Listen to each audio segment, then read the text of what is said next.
நீங்க வந்து கிறிஸ்துவர் இருந்தாலும் இது வந்து கேப்டன் வந்துட்டு வந்து பாக்குறாங்க. கேப்டன் வந்து ஜாதி மதம் பார்க்காதவரு. இது வந்து மக்கள் எல்லாரும் தொழிலா கொண்டு வர்றாங்க.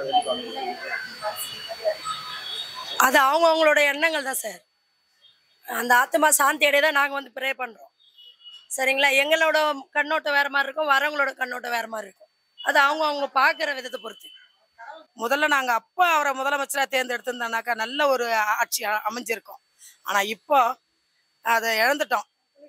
இனிமே அவங்க பையன் கண்டிப்பாக அவங்க வருவாங்கன்ற நம்பிக்கை எங்களுக்கு இருக்குது. ஏன்னா தமிழ்நாட்டு மக்கள் வந்து அவங்க மேலே ஒரு நம்பிக்கை வச்சுருக்காங்க. அதனால் கண்டிப்பாக விஜய் பிரபாகரன் தம்பி வருவாங்க. எங்கள் மாமியார் ஃபேமிலி வந்து நல்லா விஜயகாந்த் ஐயாவை நல்லா தெரியும். சினிமா ஃபீல்டில் ரவி அண்ணனா தெரியாத ஆளே இல்லை. அப்போ வந்து சினிமா ஃபீல்டு வந்த புதுசில் எங்கள் மாமியார் வீட்டில் தான் இருந்தாங்கன்னு சொல்லியிருக்காங்க. அது நாங்களாம் பார்க்கல. ஸோ அப்போத்துலேருந்தே எங்களுக்கு சார் நல்லாவே தெரியும். ஸோ அவங்க பையன் எப்படி தெரியும், சின்ன பிள்ளையிலேருந்தே எங்களுக்கு தெரியும். எங்களுக்கு அந்த ஒரு நம்பிக்கை போதும். ஏன்னா அண்ணன் இல்லைனாலும் அண்ணன் பிள்ளை அவங்க. அதனால் எத்தனை எதிர்ப்புகள் வந்தாலும் சரி அவங்க கண்டிப்பாக அங்கே நிற்கிற இடத்துல அவங்க வருவாங்க. ஃபுல் சப்போர்ட் வருவாங்க. ஆமாம். மக்கள் வாழ்த்தலைன்னா எப்போ 43 சீட்ல 25 சீட் ஏதோ வந்தாங்க. அவங்க கண்டிப்பா அவர் வந்து சட்டசபையிலே உட்கார்ந்து பேசினார். ஏன்னா நாங்கெல்லாம் வந்து அந்த ரசிகர்ன்றதுனால அவரோட பேச்சுகள்லாம் ரொம்ப நல்லபடியா தைரியமா பேசக்கூடிய மனுஷன். சட்டசபையிலேயே ஒரு முதலமைச்சரையே எதிர்த்து நின்று பேசினவர் அவரு. அதை தப்பா சித்தரிச்சுட்டாங்க. அவரை சரியா புரிஞ்சிக்கல ஜனங்க, அவ்வளவுதான், வேற ஒண்ணுமே இல்லை. ஏன்னா சிலர் வந்து அவரை வந்து ரொம்ப தப்பா சித்தரிச்சு அவரு அடிக்க வராரு, அவரு ரொம்ப அதட்டுறாரு அப்படின்லாம் சொல்றாங்க. ஆனா அதெல்லாம் உண்மை கிடையாது. அவரோட இறக்க குணம் என்னன்றத நாங்க இப்ப வர்ற காலங்கள்ல பாக்குறோம். அது உண்மையா அப்ப நாங்க மீடியால பாத்துருந்தோம்னு வச்சுங்களேன், கண்டிப்பா நாங்க செய்திருப்போம். ஏன்னா இதை விட்டா அது, அதை விட்டா இதுன்ற மாதிரியே போயிட்டு இருந்தது. இப்போ ஒரு மாற்றம் கண்டிப்பா வரும். அதை நாங்க எதிர்பார்க்கிறோம். ஆப்பனன்ட் பார்ட்டினா நெகட்டிவ் தான் சொல்லுவாங்க. நெகட்டிவ் எங்களுக்கு பிளஸ்ஸா மாத்திக்கிறோம்.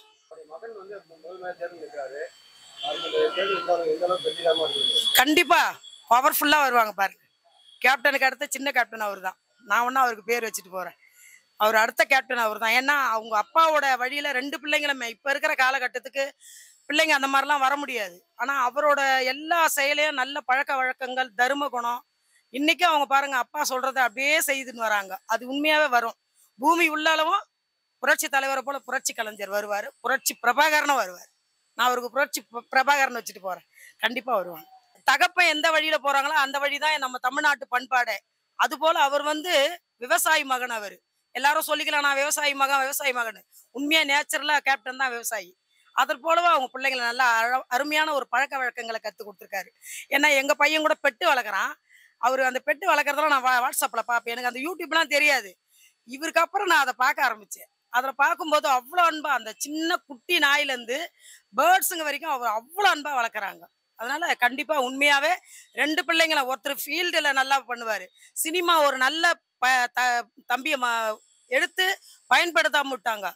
ஆனா இனி வர காலங்கள்ல பாருங்க எல்லா டைரக்டரும் அந்த தம்பி கிட்ட வருவாங்க, சண்முக பாண்டி கிட்ட வருவாங்க பாருங்க.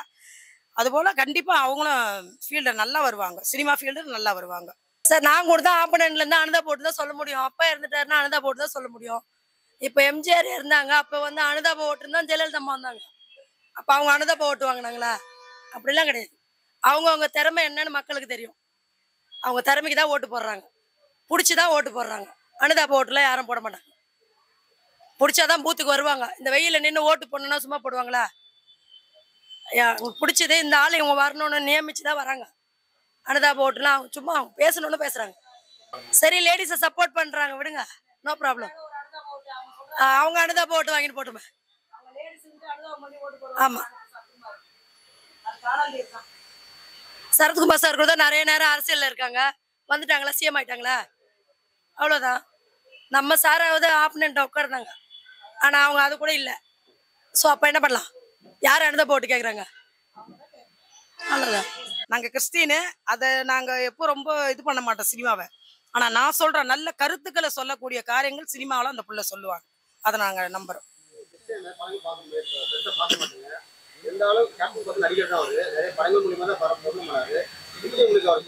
அவர் ஜாதி மத பேதம் இல்லாத நடிப்பார். அவர் எந்த மதத்தினரையும் அவர் வந்து நோகக்கூடிய வார்த்தைகளை பேச மாட்டார். கிறிஸ்தவங்க, இந்து, முஸ்லீம் அப்படின்னு பேசவே மாட்டார். எல்லா மதத்தினரையும் அன்பா சேர்த்துக்குவாங்க. ஒரு முஸ்லீம்னா இப்தர் நோம்புல அருமையா இருப்பாரு. அதே போல ஒரு கிறிஸ்டின்னா அந்த கிறிஸ்தவ மதத்துல போயிட்டு அந்த ஆலயத்துல கூட நல்லா பேசுவாங்க. இந்துக்கள்னும் போது அதையும் அவர் அருமையா பேசுவாங்க. அந்த ஒரு பாகுபாடு இல்லாத ஒரு காரியம் அவர்கிட்ட நான் பார்த்தேன். இல்ல, புரட்சி தலைவர் படத்துக்கு அப்புறம் கேப்டன் படம் தான் பார்ப்பேன் ரொம்ப. மத்த எல்லாம் அரசியலுக்கு நான் வரேன், நான் செய்வேன் அப்படின்னு சொல்லுவாங்க. அது கிடையாது. விஜயகாந்த் ஐயா அண்ணனுக்கு அப்புறம் கண்டிப்பா விஜய பிரபாகரன் எல்லாவற்றையும் செய்வாங்க. ஒரு காரியம் கூட விட மாட்டாங்க. இன்னைக்கு என்னென்ன தேர்தல்ல அவங்க வாக்குறுதி கொடுக்குறாங்களா நாங்க டிவியில பாக்குறோம். கண்டிப்பா அந்த தம்பி செய்வாங்கன்ற நம்பிக்கை எங்களுக்கு நிச்சயமா தமிழ்நாட்டு மக்களுக்கு இருக்கு. பாருங்களேன், அவங்க அப்பாவோட ஆசீர்வாதம் அவங்க இருக்கு, தமிழ்நாட்டு மக்களோட ஆசீர்வாதம் அவங்களுக்கு இருக்கு. புரட்சி தலைவரை விட இவங்களுக்கு வந்த கூட்டம் தான் அதிகமான மக்களோட ஆதரவு கிடைச்சது. அதனால கண்டிப்பா அவங்க ஜெயிப்பாங்க. கேப்டன் வந்து நடிச்சிருக்காரு, நிறைய நடிச்சிருக்காரு. ஆனா மக்கள் அவங்க ஓட்டு போடுவாங்க. பிரபாகரன் வந்து இப்போ வந்து மக்களுக்கு அறிமுகமாகிறாரு அவர் சொல்லிட்டு, அப்புறம் கொஞ்சம் இப்போ எலெக்ஷன்ல கூட வருவாரு. பெருசா மக்களுக்கு மத்திய பரிசீலனை கிடையாது. இந்த தேர்தல் ரொம்ப பரிசு வராது. அப்படிங்கும்போது மக்கள் எப்படி அவர் நம்பி ஓட்டு போறான்னு நினைக்கிறீங்க? புலிக்கு பிறந்தது பூனைக்குட்டி ஆயிடாது. அந்த மனுஷன் தர்மத்தோட செய்த காரியங்களை அந்த தம்பி ஏத்து நடத்துறாங்க. அதனால கண்டிப்பா எலெக்ஷன்ல ஒரு மனுஷனுக்கு நல்ல பழக்க வழக்கங்கள், சொல்ற வார்த்தைகள் கரெக்டா இருக்கணும். வாக்குறுதிகளை அள்ளி வீசிட்டு அதுக்கப்புறம் செய்யாம விட்டுறக்கூடாது. அவங்க செய்வாங்கன்ற நம்பிக்கை கண்டிப்பா இருக்கு. ஓகேவா? இல்ல சார், அது அவங்க கட்சியை பொறுத்தது. சரிங்களா? இப்ப அவங்க நிக்கல, வேற யாராவது சீட்டு கொடுத்து நிக்க வச்சிருப்பாங்கல்ல. இது வந்து அவங்க கட்சியை பொறுத்தது. அந்த தம்பி வராங்களா இல்லையான்னு மக்கள் தான் முடிவு பண்ணணும்.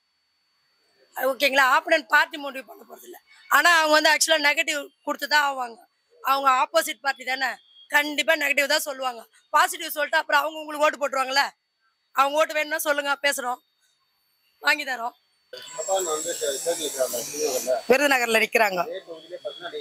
ஆமா, நிக்கிறாங்க.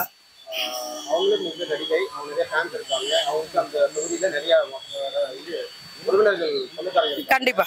அப்படிங்கும்போது இந்த பக்கம் கேப்டன் மகன் அப்படிங்கிற பேர்ல வராது. இந்த பக்கம் ராதிகா பேர் அவங்க வராங்க. யாருக்கு வெற்றி வாய்ப்பு அதிகமாக இருக்கு? நாங்க சொல்லவே வேண்டியதில்லை. வெற்றி வரும் பொழுது நாங்க இங்க வந்து மறுபடியும் உங்களுக்கு கொடுக்குறோம். பாருங்களா, அவர் வெற்றி உறுதி ஆயிடுச்சு. நான் மறுபடியும் வெற்றி வந்து இங்க மாலை போட்டு உங்ககிட்ட நான் பேட்டி கொடுத்துருக்கேன். ஒரு மனுஷனுக்கு தர்ம குணம் இருந்துட்டாலே அரசியல் தெரியும் ஐயா. நாங்கெல்லாம் படிக்காதவங்க. எங்களுக்கெல்லாம் யார் சொல்லி கொடுத்தாங்க அரசியல்? அவங்க அப்பா பண்ண தர்மத்தெல்லாம் அந்த பிள்ளைங்க பார்த்து வளர்ந்துருக்காங்க. அந்த வாக்குறுதியை தான் இன்னைக்கு கொடுத்துட்டு வராங்களே தவிர அவங்க எக்ஸ்ட்ரா எதுவும் சொல்லலை. நான் உங்களுக்கு நன்மை செய்வேன், கண்டிப்பா செய்வாங்க. இவங்கெல்லாம் சினிமால தான் செய்வாங்க, நேர்ல செய்ய மாட்டாங்க. புரியா? அவங்க அப்பா அரசியல்ல வரல, அவங்க அண்ணா அரசியல்ல இருக்காங்க. ஆனா அந்த அளவுக்கு ஒன்றும் அவங்க அவ்வளவு பிரபலம் கிடையாது. ஆனா கேப்டன் மகன் வந்து தைரியமா அவங்க அப்பாவை போல எல்லாத்தையுமே எடுத்து சொல்லக்கூடிய ஒரு தைரியம் இருக்கு. புரியுதுங்களா? என்ன வந்தாலும் பேஸ் பண்றதுக்கான தைரியம் இருக்கு. வெற்றி தோல்வி எதுவா இருந்தாலும் எல்லாம் நின்று செய்வாங்க. அதனால செய்வாங்க. வாலிபருங்க அவங்களுக்கு ஹெல்ப் பண்ணுவாங்க. பாருங்க, உண்மையாவே கேப்டனோட அந்த இறுதி அஞ்சலில் எங்களால கலந்துக்க முடியல. ஏன்னா கூட்டம் அவ்வளவு இருந்ததுனால எங்களால வர முடியல. ஆனாலும் டிவிலேயே நாங்க பார்த்து உண்மையாவே கண்ணீர் சிந்தனோம். புரட்சி தலைவருக்கு அப்புறமா அவ்வளோ ஒரு உண்மை புரட்சி கலைஞருக்கு தான் அவ்வளோ ஒரு கூட்டங்க வந்தது. உண்மையாவே எங்க சகோதரனா தான் சொல்லுவோம். நாங்க எங்க வீட்டில் ஒரு அண்ணனை இழந்தா நாங்க என்ன ஒரு கஷ்டப்படுவோமோ அந்த ஒரு கஷ்டம் எங்களுக்கு உண்மையாவே இருந்தது. எம்ஜிஆருக்கு அப்புறம் நாங்க அழுதுது அவர் ஒருத்தருக்கு தான். ஏன்னா அவரை இழந்த அப்போ எங்களுக்கு ரொம்ப கஷ்டம். ஏன்னா நாங்க அந்த இதுல இருக்கவங்க, அவரோட ரசிகருங்க. அடுத்த ஒரு ரசிகர்னாக்கா அது புரட்சி கலைஞருக்கு தான். நான் வர்த்தம் பண்றேன், சோசியல் சர்வீஸ் பண்றோம் நாங்க. ஆனா எங்களுக்கு ரொம்ப பிடிக்கும் அவரை. அவரோட படங்கள்ல கூட அவரோட கருத்துக்கள், அவரோட அந்த இறக்க குணம், வந்து எதா இருந்தாலும் தட்டி கேட்கிற ஒரு நல்ல ஒரு தைரியம். சிலர்லாம் வந்து காசுக்காக பணத்துக்காக பேசுவாங்க. ஆனா அவர் அப்படி இல்லை.